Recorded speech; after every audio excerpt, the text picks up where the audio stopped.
Hello everyone. Welcome to the geo ecologist. मैं हूं doctor Krishnanand और आप सबका स्वागत है हमारे इस channel the geo ecologist GS में। तो इस एनसीईआरटी सीरीज में, जो कि हमारा क्लास 9th का ये एनसीईआरटी ज्योग्राफी सीरीज है, आज इस वीडियो में हम लोग इसका चैप्टर नंबर 2, जो कि हमारा फिजिकल फीचर्स ऑफ इंडिया है, उसको पढ़ने वाले हैं। और अगर आपको पेड कोर्सेज चाहिए जो कि ज्योग्राफी ऑप्शनल से रिलेटेड होगा यूपीएससी से, या मास्टर्स एंट्रेंस एग्जाम के लिए, या और फर्दर कोर्सेज की जानकारी चाहिए, तो आप हमारे वेबसाइट thegeoecologist.com पे जा सकते हैं, या प्ले स्टोर से दी जियो इकोलॉजिस्ट ऐप भी डाउनलोड करके सारी जानकारी वहां से ले सकते हैं। तो चलिए हम आगे बढ़ते हैं और आज का हमारा ये फिजिकल फीचर्स ऑफ इंडिया को पढ़ते हैं। But before we go ahead, don't forget हमारे चैनल को जरूर से सब्सक्राइब करिए और ये वीडियो बाकी लोगों से भी प्लीज शेयर कीजिए।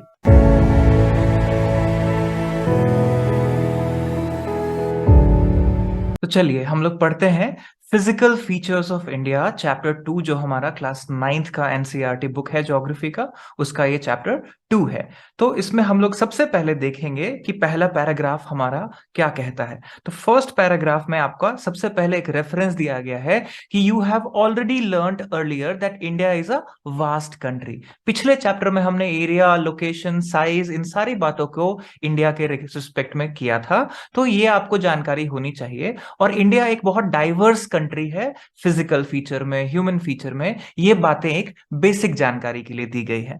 तो क्या कहा जाता है कि इंडिया में हमारा जो टोपोग्राफी है वो हिली रीजन से लेके, माउंटेन रीजन से लेके जो है हमारा आइलैंड्स तक रेंज करता है। मतलब हमारे पास बहुत सारा डाइवर्सिटी ऑफ फिजिकल फीचर्स है। तो आप देख सकते हैं mountains, plains, deserts, plateaus, islands. तो ये जो सारा फीचर है ये हमारे फिजिकल डाइवर्सिटी को बताता है, या हमारा जियोमॉर्फोलॉजिकल डाइवर्सिटी को भी बताता है। तो जियोमॉर्फोलॉजी एक ब्रांच ऑफ ज्योग्राफी है जिसमें हम सारे फिजिकल फीचर्स को पढ़ते हैं। तो आगे अगर आप देखेंगे ये दूसरा पैराग्राफ में कि the land of India displays a great physical variation. इसी वेरिएशन को आप डाइवर्सिटी भी कह सकते हैं, या एक नया शब्द है जिसको आप सीख सकते हैं, जियो डाइवर्सिटी भी कहते हैं इसको। जियो मतलब abiotic component of the earth, तो उसी को फिजिकल डाइवर्सिटी या जियो डाइवर्सिटी भी कहते हैं। तो जियोलॉजिकली अगर आप देखें, अब याद रहे ज्योग्राफिकली नहीं कहा जा रहा है, यहाँ पे जियोलॉजिकली कहा जा रहा है। तो जियोलॉजिकली मतलब धरती के नीचे के जो प्रोसेसेस हैं उनसे जो हमारा धरती का शेप इफेक्ट होता है उसको जियोलॉजिकल प्रोसेस कहते हैं। तो जियोलॉजिकली देखेंगे अगर, तो पेनिनसुलर प्लेटू, ये जो हमारा प्लेटू एरिया है ये कॉन्स्टिट्यूट करता है one of the ancient land masses on the earth surface. और इसको जानकारी के लिए अगर आप देखेंगे कि formation of continental shields around the planet, तो ये इसको शील्ड कहते हैं। ये सबसे पुराने पत्थर जो है, जो धरती पे सबसे पहले इमर्ज हुए क्रस्ट के फॉर्मेशन के समय में, ये वो वाले पत्थर हैं। तो सबसे पुराने पत्थर हो गए। और हिमालयन रीजन से लेके नॉर्दर्न प्लेन्स तक जो फॉर्मेशन है वो सबसे रीसेंट फॉर्मेशन है। तो ये क्या बता रहा है कि अगर आप टाइम स्केल पे भी देखिए, जियोलॉजिकल टाइम स्केल पे, तो सबसे पुराने पत्थर से लेके इंडिया में सबसे रीसेंट जियोलॉजिकल फॉर्मेशंस तक एक पूरा रेंज ऑफ डाइवर्सिटी है। तो ये बातें आप यहां से सीख सकते हैं। The whole mountain system of Himalaya represents a very youthful topography with high peaks, deep valleys, fast flowing river. अब ये जो यूथफुल टोपोग्राफी है, ये समझने में ये ध्यान रखना जरूरी है कि ये यूथ, मैच्योर, ओल्ड हमारे ह्यूमन वेज से लिया गया है। जैसे इंसान डेवलप करता है, यूथ होता है, मैच्योर होता है, ओल्ड होता है, वैसे ही लैंड फॉर्म्स को भी अगर हम देखें, लेकिन उनका एज ह्यूमन टाइम में नहीं कैलकुलेट करते। उनका एज हम क्या करते हैं, जियोलॉजिकल टाइम में कैलकुलेट करते हैं। तो जियोलॉजिकली सबसे यंग फीचर्स है ये कहा जा सकता है। और northern plains are formed of alluvial deposits. अब ये अलुवियल डिपॉजिट्स कहां से आया, तो इन्हीं फॉर्मेशन, इन्हीं सेडिमेंट से आया जो रिवर लेके आई और उसको डिपॉजिट किया। The peninsular plateau is composed of igneous and metamorphic rocks. अब इसका इग्नियस ओरिजिन है, तो इसका मतलब ये जो वोल्केनिक इरप्शन हुए थे पास्ट में, क्रिटेशियस पीरियड में, टर्शियरी पीरियड में, उनके ये सारे डिपोजिशंस हैं। और पास्ट के डिपोजिशंस हैं, प्री कैम्ब्रियन रॉक सिस्टम तक आप जा सकते हैं अगर जियोलॉजिकल टाइम स्केल को देखेंगे तो आपको दिखेगा कि यहाँ पे इग्नियस रॉक और मेटामॉर्फिक रॉक, यानी जिनका मेटामॉर्फोसिस हो गया है इंटेंस टेम्परेचर प्रेशर वेरिएशन के अंतर्गत। जब ये रॉक्स गए होंगे तो इनका एक मेटामॉर्फोसिस प्रोसेस हुआ होगा और इनका ये सारा का सारा स्ट्रक्चरल चेंज आ गया है। तो ये सारे चेंजेस वाले पत्थर भी यहां पे आपको मिलते हैं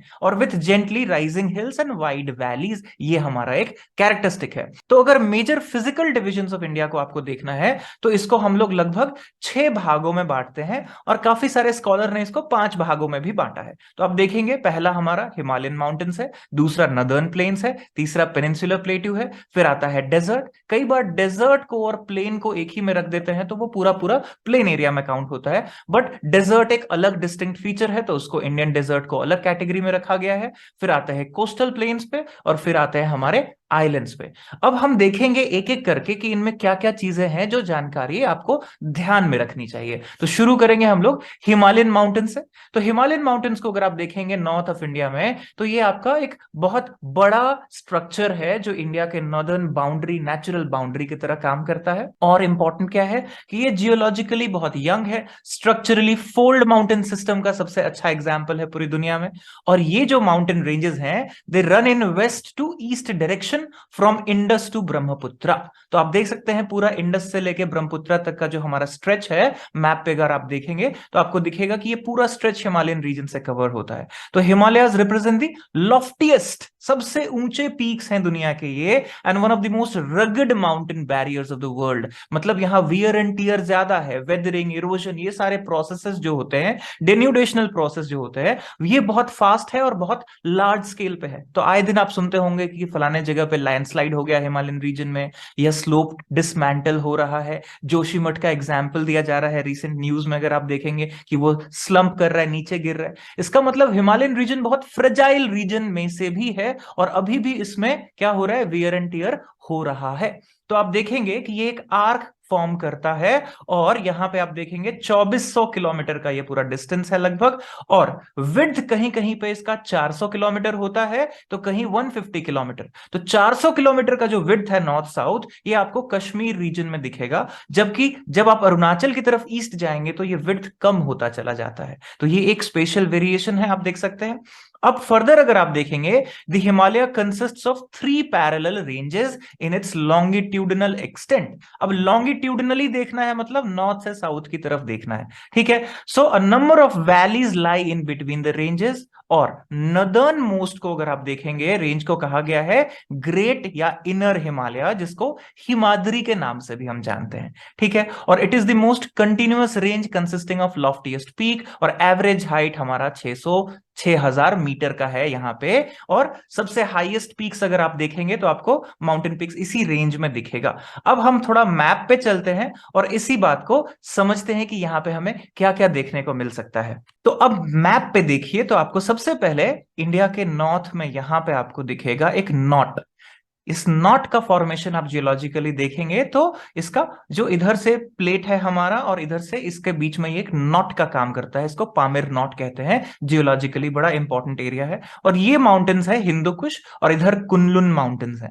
अब इसके नॉर्थ में सबसे ऊपर का जो आपका रेंज है ये है काराकोरम माउंटेन्स, और इसी रेंज में आपका माउंट केटू जो है वो सबसे ऊंचा पीक है। फिर इसके साउथ आप जब आएंगे तो ये आपको लद्दाख रेंज मिलेगा, ठीक है। और फिर आपको मिलेगा एक रेंज कॉल्ड जांस्कर रेंज। तो अगर आप सीक्वेंस में आएंगे तो काराकोरम, लद्दाख, जांस्कर, और उसके बाद ही आपको ये वाला जो रेंज दिख रहा है जो कि सबसे कंटिन्यूएशन में जा रहा है, सबसे कंटिगुअस रेंज है आपका जो ग्रेटर हिमालय का। तो ये जो बाकी के रेंजेस हैं इनको हम ट्रांस हिमालयन रेंज भी कहते हैं, क्योंकि ये ग्रेट हिमालयन रेंज को क्रॉस करके आपको उस तरफ जाके मिलता है। और यहां पे आप फर्दर देखेंगे तो बहुत सारे पासेस भी हैं, जोजिला पास, बारालाचा पास। तो इसमें बहुत सारे माउंटेन पासेस हैं जिसको क्रॉस करके आप उस तरफ जाते हैं।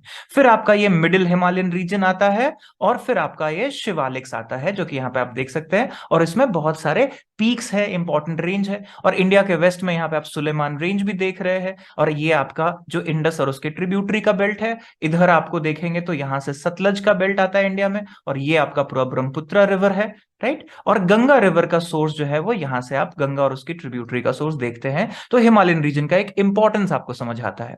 अब फर्दर अगर हम चलें, पीक्स की बात करें, तो पीक्स में सम ऑफ द हाईएस्ट पीक्स का एक लिस्ट दिया गया है यहां पे आपको चैप्टर में, तो आप इसको याद रख सकते हैं। सबसे हाईएस्ट तो बहुत कॉमन है, लोगों को याद रहता है, 8848 माउंट एवरेस्ट।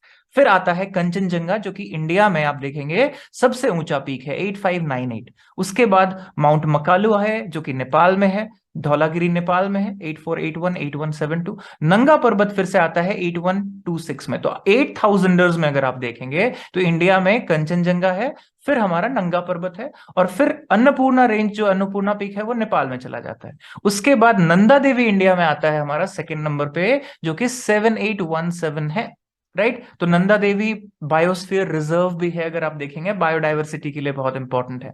फिर आता है माउंट कैमेट, फिर आता है नामचा बरवा, और फिर आता है हमारा गिरला मंधाता। तो ये जो आप रेंजेस देख रहे हैं और उसके सबसे ऊंचे पीक्स देख रहे हैं, इनका सीक्वेंस आप थोड़ा सा याद करके रख सकते हैं। कई बार कॉम्पिटेटिव एग्जाम में मल्टीपल चॉइस क्वेश्चन में भी सीक्वेंस में दे के पूछे जाते हैं ये सवाल। और फर्दर आप आइए तो इसमें आप देखेंगे इंफॉर्मेशन कि the folds of great Himalayas are asymmetrical in nature. अब सिमेट्री क्या होता है? जब फोल्डिंग हुआ है रॉक्स में और उसको अगर आप बीच से काटें और ये भाग एक दूसरे का मिरर इमेज हो, तो कहेंगे कि कौन सा फोल्ड है? सिमेट्रिकल है। लेकिन यहां कहा गया है कि ज्यादातर फोल्ड कैसे नेचर के हैं? एसिमेट्रिकल हैं। यानी इनकी जो फॉर्मेशन हुई, तो प्रोसेसेस जो हुए, जो प्रेशर लगे दोनों तरफ से, टिबेटन प्लेटू साइड से और इंडियन प्लेट साइड से, तो वो प्रेशर जो है वो डिसबैलेंस थे, एग्जैक्ट सेम नहीं थे। तो जो फोल्ड हुए वो ज्यादातर एसिमेट्रिकल हो गए नेचर में। तो core of this part of Himalaya is composed of granite. तो कोर जो है वो ग्रेनाइट का है, और पेरिनियली ये स्नो बाउंड होता है, और यहाँ पे बहुत सारे ग्लेशियर पाए जाते हैं। ठीक है, तो यहां पे आपको एक वर्क भी दिया गया है कि इस एरिया के सारे ग्लेशियर और उसके माउंटेन पासेस को याद कीजिए, जो कि आप अलग से एटलस से भी पढ़ सकते हैं। और आगे आते हैं कि यहां पे और क्या दिया गया है, हमारे पैराग्राफ में क्या इंफॉर्मेशन है।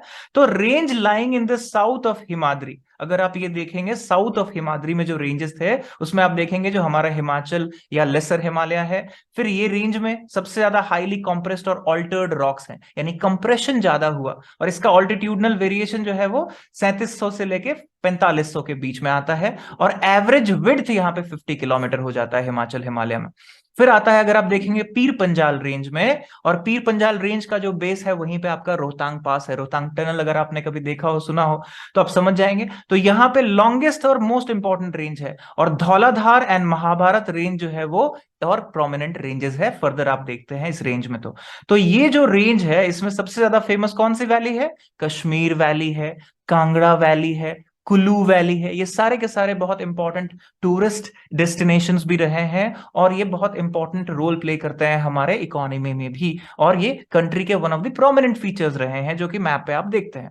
तो आपको यहाँ पे दिख रहा होगा ये जो शिवालिक्स है ये थोड़े से ब्रोकन चेन से हैं, तो ये शिवालिक्स पूरा यहाँ तक रेंज करते हैं, आप देख सकते हैं। और इसी के बारे में इंफॉर्मेशन यहाँ पे जो दिया गया है वो आप पढ़ सकते हैं। तो ये 10 to 50 किलोमीटर का विड्थ वेरिएशन है इनका, और ऑल्टीट्यूडनल वेरिएशन है इनका 900 to 1100 मीटर्स है। तो ये अनकंसोलिडेटेड मटेरियल है। एक वर्ड यूज किया जाता है कई बार, कॉन्ग्लोमरेट्स हैं ये, मतलब बहुत सारे छोटे बड़े पत्थर मिलके ये एक एग्रीगेशन की तरह अनकंसोलिडेटेड मटेरियल है, जो नदियों ने फुट हिल्स में जमा किया है, राइट। इसी में दून्स बहुत फेमस है। तो जो लॉन्गिट्यूडनल वैली है लेसर हिमालय और शिवालिक्स के बीच में, इस वैली को हम लोग दून वैली भी कहते हैं, दून्स भी कहते हैं। और यहाँ पे देहरादून जो सिटी है उत्तराखंड में, ये बहुत फेमस है, आप जानते हैं। उसके अलावा कोटली दून है, पतली दून है, ये सब बहुत फेमस दून्स हैं। तो ये दून्स किस चीज से बने हैं? ये फुट हिल्स में जो डिपोजिशंस हुए हैं, और ये जो आपका जो बेल्ट है इसमें अनकंसोलिडेटेड मटेरियल जो अवेलेबल है, जो फुट हिल्स में जमा हुआ है नदियों के द्वारा, उसके द्वारा ये उबड़ खाबड़ से एक वैली स्ट्रक्चर में ये डिपोजिशंस हैं। फर्दर अगर आप देखेंगे कि besides the longitudinal divisions, Himalayas have been divided on the basis of regions from west to east. तो पूरे हिमालयन रीजन को आप वेस्ट से ईस्ट की तरफ भी डिवाइड करके पढ़ सकते हैं। तो अगर आप देखेंगे एग्जाम्पल में, part of Himalaya lying between Indus and Sutlej, इसको traditionally known as Punjab Himalaya, ठीक है। और फर्दर अगर आप देखेंगे, it is also known as regionally as Kashmir and Himachal Himalaya from the west to east. उसी मैप में जो हमने देखा, और फर्दर आप इस देख सकते हैं। और the part of Himalaya lying between Sutlej and Kali river, अब यहां पे रिवर्स को लिया गया है। अच्छा, रिवर के दो नदियों के बीच के जगह को हम लोग इंटरफ्लूव भी कहते हैं, तो दो फ्लूवियल चैनल्स के बीच की जगह, तो उस हिसाब से भी आप इसको देख सकते हैं। तो काली रिवर और सतलज रिवर के बीच में कुमाऊं हिमालय है। फिर काली और तीस्ता नदी के बीच में आप नेपाल हिमालय को देखते हैं। और फर्दर तीस्ता और दिहांग रिवर के बीच में असम हिमालय आप देखते हैं। ये सारा का सारा बड़ा इंपॉर्टेंट रिवर है और उसके बीच की ये वैलीज है, और ये रीजनल नेम्स हैं उसके लिए। ठीक है, फर्दर आप देखेंगे कि ब्रह्मपुत्रा रिवर जो है ये मार्क करता है eastern most boundary of the Himalaya, और बियॉन्ड द दिहांग गॉर्ज, ये गॉर्ज को काटते हुए एक डीप वैली जिसको गॉर्ज बोलते हैं, उसको काटते हुए ये शार्प बेंड लेके तब इंडिया को एंटर करता है तिब्बत साइड से। तो आप देखेंगे यहां पे ईस्टर्न बाउंड्री पे जो है बहुत सारे हिल्स हैं जिनका नाम है पूर्वांचल या ईस्टर्न हिल्स एंड माउंटेन्स। अब थोड़ा सा ईस्टर्न हिल्स एंड माउंटेन्स को भी देख लें कि ये हिल्स जो है ये रन करते हैं नॉर्थ ईस्टर्न स्टेट्स में इंडिया में। तो इसमें आप देखेंगे दे कवर, तो ये ज्यादातर डेंस ग्रीनरी से, डेंस फॉरेस्ट से कवर्ड हैं और रन करते हैं as parallel ranges and valleys. ठीक है, और Purvanchal comprises of Patkai hills, Naga hills, Manipur hills and Mizo hills. अब इसी बात को अगर आप मैप पे देखना चाहें एक बार, तो आप देख सकते हैं कि ये जो एरियाज है, ये जो हिल्स हैं आपके, और ये गारो खासी जयंतिया, ये वाला एरिया की बात कर रहे थे, और ब्रह्मपुत्रा यहां से गॉर्ज से एंटर करती है। ठीक है, तो आप अगर मैप पे देख के समझ रहे हैं तो आपको एक आइडिया लग जाएगा कि ये कैसा जगह है।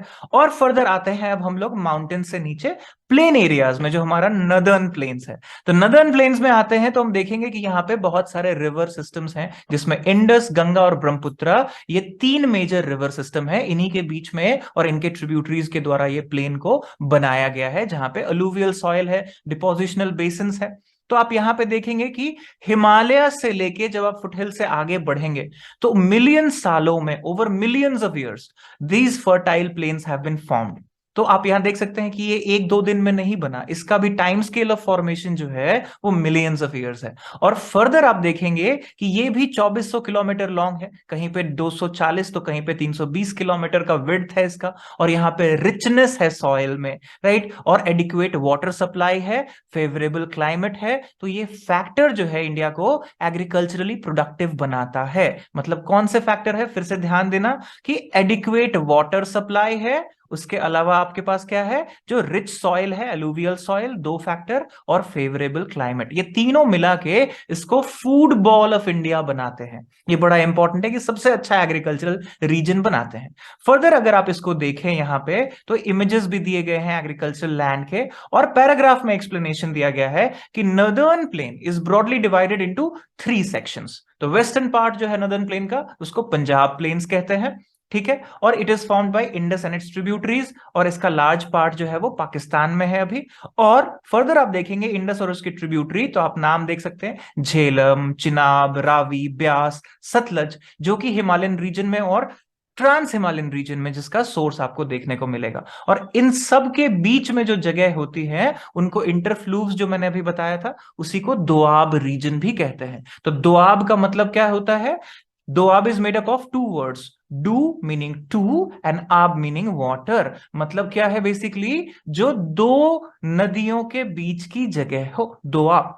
ठीक इसी तरह से पंजाब जो है वो 5 नदियों का संगम, तो 5 नदियों वाला पंजाब वर्ड यूज किया जाता है।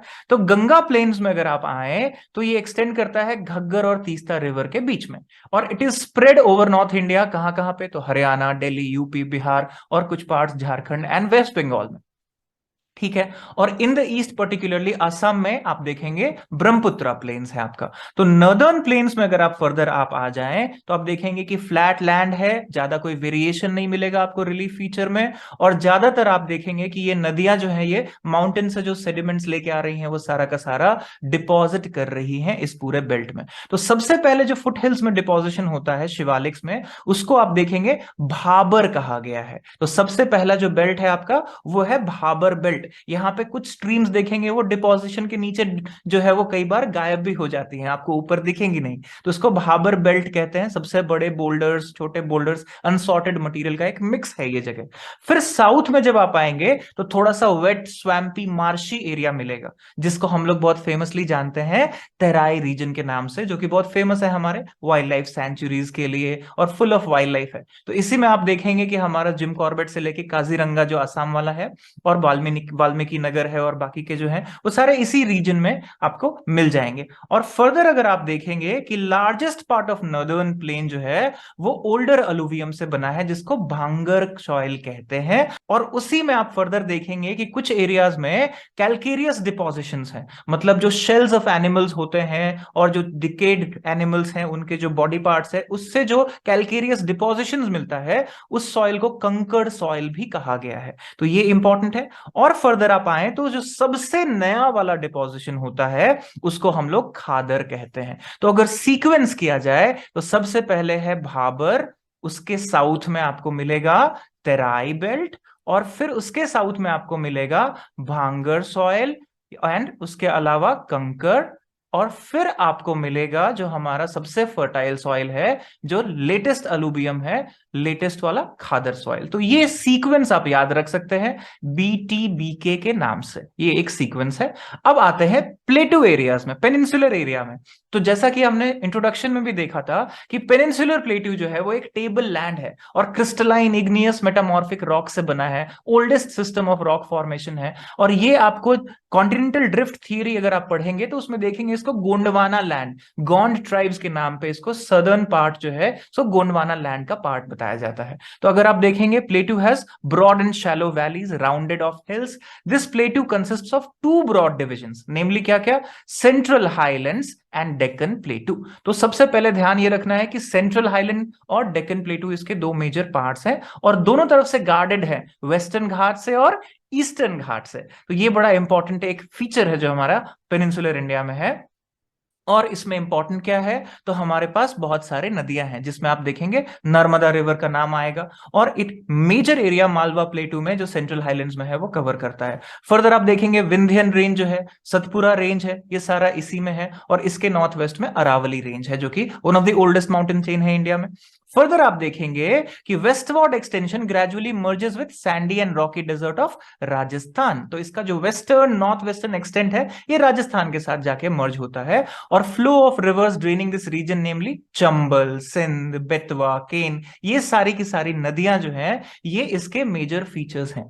फर्दर आप देखेंगे जी central highlands are wider in the west, western side में इनकी विड्थ ज्यादा है, ईस्ट की तरफ आते हैं तो ये नैरो होते चले जाते हैं ईस्टवर्ड, ठीक है। और यहां पे अगर आप देखेंगे प्लेटू रीजन में तो आप फर्दर देख सकते हैं कि नाम इनका जो लोकल है वो है बुंदेलखंड, बाघेलखंड। तो जैसे जैसे आप ईस्टवर्ड आएंगे तो इनके लोकल नेम्स भी आप देख सकते हैं यहाँ पे। और फर्दर जो ईस्टवर्ड एक्सटेंशन है आपका इसका वो है छोटा नागपुर प्लेटू, और आई एम श्योर कि आपने इनका इस छोटा नागपुर प्लेटू का नाम सुना होगा, मिनरल्स के लिए बहुत फेमस है, दामोदर रिवर यहाँ पे बहुत फेमस है।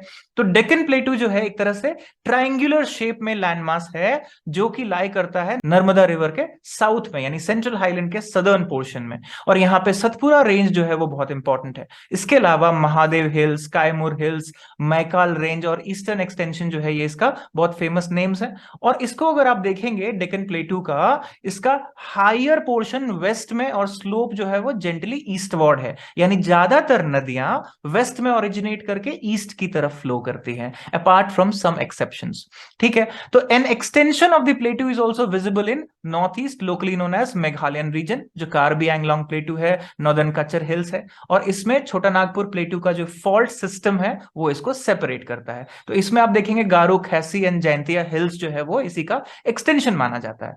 फर्दर आ जाइए, अगर आप इन दोनों का गार्ड देखेंगे तो एक तरफ वेस्टर्न घाट है, एक तरफ ईस्टर्न घाट है। तो वेस्टर्न घाट और ईस्टर्न घाट इसको बाउंड्री शेयर करता है हमारे पेनिनसुलर प्लेटू का। तो अगर आप देखेंगे वेस्टर्न घाट्स को, ये पैरेलल रन करता है वेस्ट कोस्ट ऑफ इंडिया के। और ये बहुत इंपॉर्टेंट है, ये बहुत कंटिन्यूअस भी है, और इसमें आप देखेंगे थाल घाट, भोर घाट, पाल घाट, ये सारे फिजिकल मैप ऑफ इंडिया जो है आप देख सकते हैं उसमें विजिबल है। फर्दर आप देखेंगे वेस्टर्न घाट्स जो है वो थोड़े से ऊंचे हैं ईस्टर्न घाट से, तो एवरेज एलिवेशन 900 टू 1600 मीटर्स है, जबकि 600 मीटर्स है ईस्टर्न घाट में, यानी western India is slightly higher in elevation than eastern Ghat. तो eastern Ghat stretch over Mahanadi valley to Nilgiris in the south, ये इंपॉर्टेंट है ध्यान रखने के लिए। और ईस्टर्न घाट जो है वो डिसकंटिन्यूएशन है, मतलब ब्रोकन रिजेस है बीच बीच में, जो कि पूरे ईस्टर्न एरिया में रन करता है। तो वेस्टर्न घाट में आपको क्या मिलेगा, जो पहाड़ी ऊंची मिलेगी उससे जब रेन बियरिंग हवाएं जब टकराती है तो वो ऊपर उठती है, और कौन सी रेनफॉल करती है, ओरोग्राफिक रेनफॉल करती है। ओरो का मतलब माउंटेन, राइट। तो Western Ghats are known by different local names. तो हाइट ऑफ वेस्टर्न घाट्स अगर आप देखेंगे ये प्रोग्रेसिवली इंक्रीज होता है नॉर्थ टू साउथ जैसे जैसे आप जाएंगे। तो हाईएस्ट पीक के कुछ नेम्स हैं जो आप याद रख सकते हैं, जैसे अनाईमुड़ी है 2695 मीटर्स, और डोडा बेटा है 2637 मीटर्स, ये इंपॉर्टेंट है। ईस्टर्न में अगर आएंगे तो महेंद्रगिरी 1501 मीटर्स जो है इसका हाईएस्ट पीक है, जो कि इंपॉर्टेंट है। और यहां पे फर्दर देखेंगे कि शेवरॉय हिल्स और जावदी हिल्स जो है वो साउथ ईस्ट में लोकेटेड है ईस्टर्न घाट्स के। और locate the famous hill stations, जैसे आप देखेंगे जो उदगा मंडलम है जिसको आप फेमसली ऊटी और कोडाईकनाल के नाम से जानते हैं, ये आपको यहां पे देखने को मिलता है। Further one of the distinct features of the peninsular प्लेटू is black soil, ये बड़ा इंपॉर्टेंट है। ब्लैक डेक्कन लावा सॉइल जिसको बोलते हैं, डेक्कन ट्रैप जिसको कहते हैं आप, तो ये वोल्केनिक ओरिजिन है। और इस सॉइल का एक खास कैरेक्टरिस्टिक होता है कि मॉइस्चर को बहुत देर तक प्रिजर्व करके रखता है, और ये बहुत फेमस है हमारे यहाँ पे कॉटन और शुगर केन प्रोडक्शन के लिए, राइट। वोल्केनिक ओरिजिन के सॉइल है यहाँ पे। फर्दर अगर आप आ जाएं तो आप देखेंगे इंडियन डेजर्ट का फीचर। तो इंडियन डेजर्ट जो है आपका अरावली के वेस्ट में लाई करता है। आप जानते हैं यहाँ पे रेनफॉल बहुत कम होता है, 15 से 20-25 सेंटीमीटर के रेंज में यहाँ पे रेनफॉल होता है। और यहाँ पे स्ट्रीम्स जो है वो बहुत एफेमेरल स्ट्रीम्स हैं, सीजनल स्ट्रीम्स हैं, हमेशा ड्राई रहती हैं, कभी बारिश हो गई तो उसमें पानी आ जाता है। और यहाँ पे एक रिवर है लूनी रिवर जो कि फेमस है इस रीजन में, तो इसको देख सकते हैं। मेजर चीज जो यहाँ पे है कि ये हमारा इंडिया और पाकिस्तान का एक बॉर्डर एरिया है, और बहुत इंपॉर्टेंट है हमारे लिए, स्ट्रेटेजिक इंपॉर्टेंस रखता है हमारी कंट्री के लिए। यहाँ पे आप देखेंगे कि जैसलमेर जो हमारा इधर का सबसे फेमस वेस्टर्न मोस्ट टाउन है, वहां पे आप देखेंगे कि बहुत सारे सैंड ड्यून और उसके अलावा डेजर्ट नेशनल पार्क है, वहां पे आप विजिट भी कर सकते हैं, ट्रैवल कर सकते हैं। और अगर आप देखेंगे कोस्टल प्लेन्स की तरफ फिर, तो कोस्टल प्लेन जो है आप देखेंगे अरेबियन सी और बे ऑफ बंगाल दोनों तरफ मिलेगा। तो वेस्ट कोस्ट जो है वो सैंडविच्ड है वेस्टर्न घाट्स और अरेबियन सी के बीच में, और ये एक नैरो प्लेन है। और फर्दर देखेंगे यहाँ पे 3 सेक्शन है। तो नदर्न पार्ट को क्या कहा गया है, कोंकण कोस्ट, मुंबई से गोवा वाला जो बेल्ट है। सेंट्रल स्ट्रेच को कहा गया है कन्नड़ प्लेन, जो कर्नाटका वाला एरिया में आप देखेंगे। वाइल सदर्न स्ट्रेच जो है वो मालाबार कोस्ट कहा जाता है। तो ये तीनों नॉर्थ टू साउथ जैसे जैसे आएंगे तो आपको ये मिलेगा। फर्दर अगर आप देखेंगे वेस्ट बंगाल वाले एरिया में अगर आप आ जाए तो यहाँ पे नदर्न प्लेन जो है उसको नदर्न सरकार कहा गया है, एंड फर्दर सदर्न पार्ट जो है उसको कोरोमंडल कोस्ट कहा गया है। और लार्ज रिवर जैसे महानदी, गोदावरी, कृष्णा, कावेरी, ये सारे के सारे इधर को ड्रेन करते हैं और डेल्टास भी बनाते हैं। और यहाँ पे एक फेमस लेक है चिलिका लेक, जो कि बहुत इंपॉर्टेंस रखता है इंडिया के बायोडाइवर्सिटी के लिए। तो Chilika lake is largest salt water lake in India, it lies in the state of Odisha, इसको आप मैप पे मार्क कर सकते हैं। फर्दर आ जाइए, हमारा जो लास्ट डिवीजन है आइलैंड डिवीजन, तो आप देखेंगे कि इंडियन ओशन में हमारा जो पोर्शन है आइलैंड्स का वो लक्षद्वीप और अंडमान निकोबार दोनों साइड। तो आप देख सकते हैं कि हमारा जो आइलैंड ग्रुप्स है वो कैसा है। तो अंडमान और निकोबार जो है वो बड़े साइज में है, और जो हमारा लक्षद्वीप है वो एक collection of lot of islands है, कोरल रीफ एटॉल्स वाला पोर्शन है। और यहाँ पे ज्यादातर इक्वेटोरियल क्लाइमेट आपको देखने को मिलेगा, थिक फॉरेस्ट कवर मिलेगा देखने को, राइट। और लक्षद्वीप आइलैंड का लोकेशन अगर आप देखें ये मालाबार कोस्ट ऑफ केरला से करीब है, नजदीक है, यहाँ पे कोरल आइलैंड्स हैं। और अर्लियर इनका जो नाम था वो लक्कादीव, मिनिकॉय और अमिनदीव था, और 1973 में इनका नाम हो गया लक्षद्वीप। तो ये तीनों मिलके एक नाम दे दिया गया लक्षद्वीप आइलैंड। और यहाँ पे सिर्फ 32 स्क्वायर किलोमीटर का एरिया है। यहाँ पे कावर्ती आइलैंड जो है ये इसका एडमिनिस्ट्रेटिव हेडक्वार्टर है। इसके अलावा आप देखेंगे यहाँ पे बहुत इंपॉर्टेंट बायोडाइवर्सिटी, फ्लोरा और फौना मिलता है। पिट्टी आइलैंड जो है वो अनइनहेबिटेड है और यहाँ पे एक बर्ड सेंचुरी है। आप यहाँ पे फर्दर देखेंगे कि कोरल्स के बारे में इंफॉर्मेशन भी दिया गया है कि कोरल पॉलिप्स जो होते हैं वो एक माइक्रोस्कोपिक ऑर्गेनिज्म है। फर्दर इसमें ये कॉलोनी बना के रहते हैं। और great coral reef in Australia जो है, बैरियर रीफ, वो बहुत फेमस है, आप देखेंगे। और अटॉल्स जो है वो हमारे इंडियन ओशन में भी है, लेकिन क्लाइमेट चेंज की वजह से और बहुत सारे और कारण से आप देखेंगे ओशन एसिडिफिकेशन, पोल्यूशन, इन चीजों से कोरल्स को बहुत खतरा है। तो बहुत बार ये न्यूज में रहता है, बहुत बार रिपोर्ट्स आती हैं कि इनके प्रोटेक्शन के लिए कुछ किया जाना चाहिए। तो ओवरऑल अगर आप देखें हमारे कंट्री का सिचुएशन, तो नॉर्थ से लेके साउथ तक हमारे पास जो डाइवर्सिटी ऑफ फिजिकल फीचर है, यही डाइवर्सिटी हमारे कंट्री को एक रिसोर्स बेस देता है। मतलब आप देखिए हमारे पास ग्रेनरी है, नदर्न प्लेन्स में खाना वहां से सबसे ज्यादा उपजता है। फर्दर आप देखेंगे स्टोर हाउस ऑफ मिनरल्स है हमारे पास इतना सारा, और इंडस्ट्रियलाइजेशन के लिए रिसोर्स है हमारे पास।